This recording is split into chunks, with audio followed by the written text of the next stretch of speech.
Ko'pchilik tadbirkorlar nasiya savdoga o'tishni o'ylaydi, lekin men bunga hali tayyor emasman. Bu xavfli bo'lishi mumkin deb ikkilanishadi.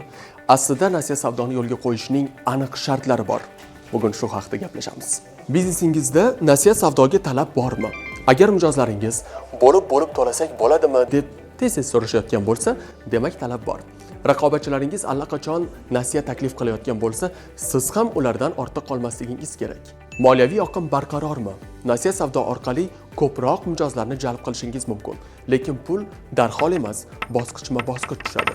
Shuning uchun biznesingiz kundalik xarajatlarni qoplash va mahsulot yetkazib beruvchilarga to'lov qilish uchun yetarli mablag'ga ega bo'lish kerak. Kimga nasiya berishni bilasizmi? Hammaga ham emas.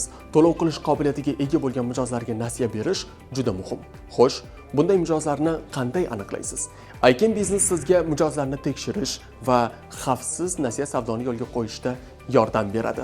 Agar sizda mijozlar talabi bor, moliyaviy oqim barqaror va mijozlarni tekshirish imkoniyati mavjud bo'lsa, demak biznesingiz nasiya savdoni yo'lga qo'yishga tayyor. Xo'sh, nasiya savdoni boshlashni o'ylayapsizmi? Unda izohlarda fikringizni qoldiring.